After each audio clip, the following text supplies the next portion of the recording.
Bem, Banco do BRICS, tão falado, né, pela posse, como o professor falou antes, da ex-presidente Dilma no banco, quer dizer que esse mandato é rotativo de 5 anos, né? Então, os países, de maneira rotativa, escolhem e indicam o seu presidente, que é passado, então, pela chancela dos demais países para, então, assumir a presidência. A gente fica assustado com o valor e com tudo que a gente viu. Gente, mas a gente tem que pensar que o dólar, a paridade, não estou defendendo ninguém, tá? A gente está falando aqui dentro da lógica, né? Que nós temos uma moeda que ela não é tão valorizada, então quando você faz a conversão para o real do valor que é recebido de salário, todos aqui, né, onde a gente recebe salário mínimo, nós ficamos um pouquinho assustados.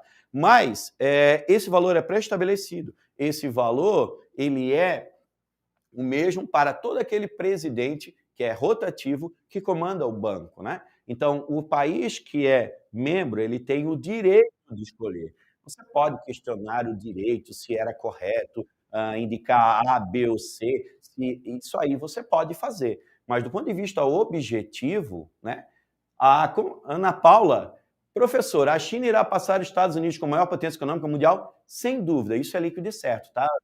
Se há uma certeza é essa, tá? É uma certeza essa.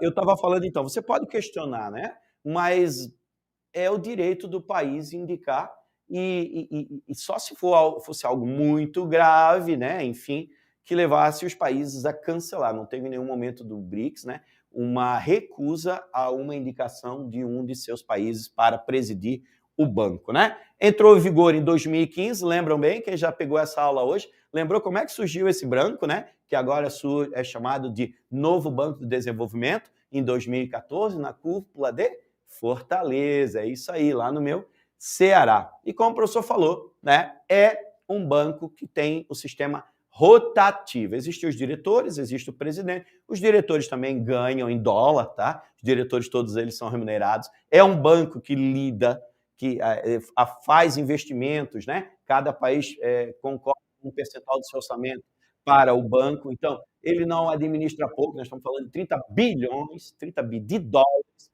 Então, realmente, a diretoria e a presidência tem que ser remunerada, tudo bem? É claro.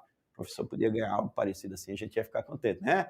E a produção também, né, André? A gente ia ficar contente. Mas vamos lá, nós estamos chegando, quase lá. Olha só, prometido. Professor, mas isso aí está tão batido. Gente, é uma guerra que tem início, a gente nunca sabe como termina, né? E essa guerra da Rússia e da Ucrânia, a gente já viu que está pipocando aí, né? E aí o que eu faço? Eu faço um contrabalanço com o BRICS, porque nós estamos falando de um país que faz parte do BRICS. Então, aqui eu coloquei essa reflexão. Como que ficam os países que compõem o BRICS dentro dessa invasão que a Rússia fez à Ucrânia? No mínimo uma saia justa, né?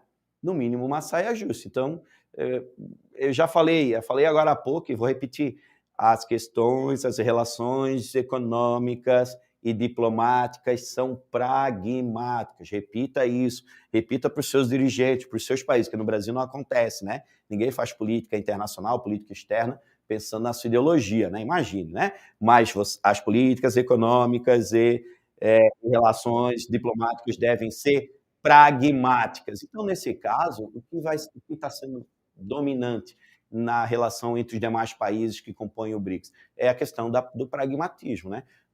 Vocês viram que o Brasil, com o antigo governo, veja que o antigo governo de uma linha ideológica totalmente diferente da que está hoje, mas o antigo governo teve um laço com a Rússia, tomou todos os cuidados, né, para não entrar em nenhuma casca de banana, se posicionou na ONU, mas não de uma maneira tão contundente. Eu lembro que o presidente esteve na Rússia, né? Tudo isso.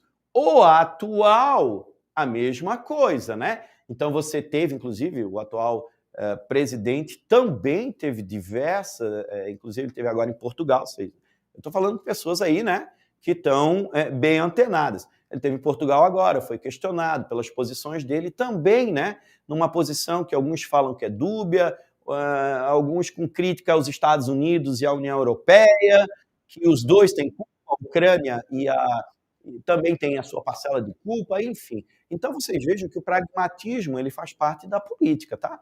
Pragmatismo faz parte da política. O mesmo aconteceu em outros eventos, principalmente a diplomacia brasileira, sempre teve esse histórico de pragmatismo. Uma coisa é a questão militar política, outra é a questão pragmática de estabelecimento de relações comerciais. Tá? Amanhã a gente vai entrar mais nisso. Vocês vão dizer, não, professor, não acredito. Não, é isso que eu estou falando.